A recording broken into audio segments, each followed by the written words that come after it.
Alright guys, today we're filming part 3 of the Brisbane River Bull Shark Challenge. Going back to the normal spot in West End. Going for round 3, hoping to get something a little bit bigger there. If we don't get anything bigger this time, probably going to be heading out to the mouth of the Brisbane River. Today our bait's a little bit different. Using a fresh live mud crab as bait, just to try it out and see. Nah, I'm just kidding. We're just using normal mullet, about this big, gonna cut in half, and yeah, see what we get. So hopefully we get something.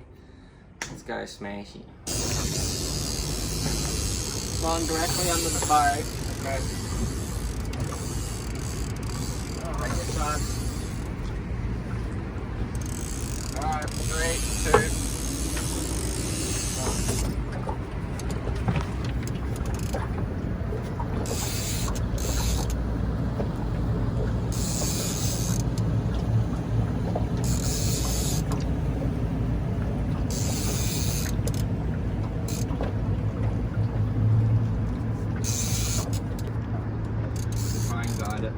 I'll just try it. So we've hooked on to our first shark. Bite's just changed. We've been at the dead low. It's now going the opposite direction.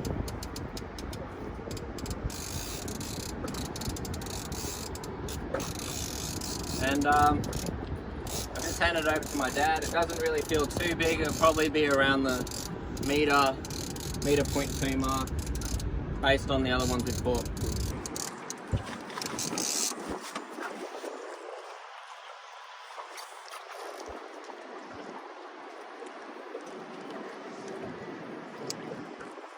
Shark.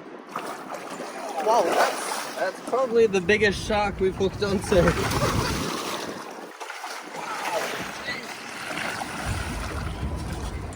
Hang on to that rod for now, Dad, because if I have to let go of it.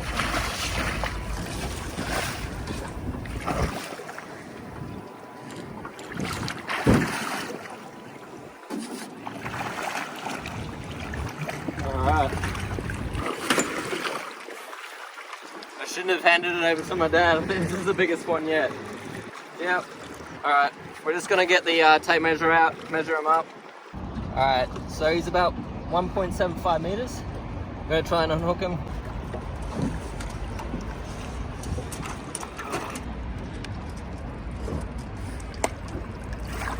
Alright, so that was about 175 centimeters. Probably add a bit more because it was a little bent when we try to measure him, so that's definitely the largest we've gotten.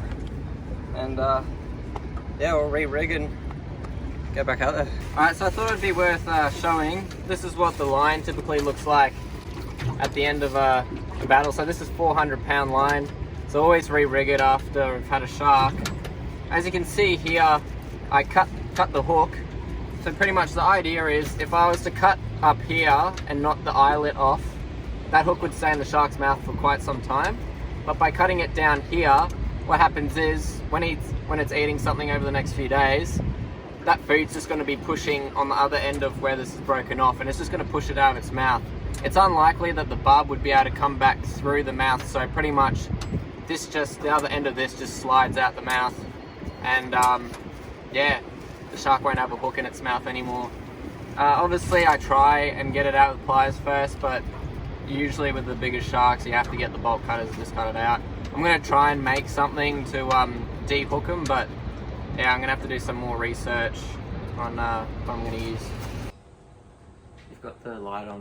Alright, so we just got home. We ended up only catching one bull shark this session. Alright, we ended up only catching one bull shark this session.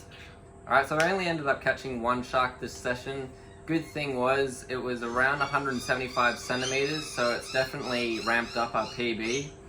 I think maybe it may have been closer to the 180 just because we couldn't straighten the shark out as much as possible. So yeah, in between 175, 180, which was awesome. So very interesting. It didn't fight barely at all. It literally took about 4 minutes to bring in. So it just goes to show you, just because a fish on the end of the line doesn't feel necessarily that big, you know, you might be surprised. So I think we're going to be heading out in a week's time, so stay tuned and we'll be releasing another video soon with hopefully a bigger shark.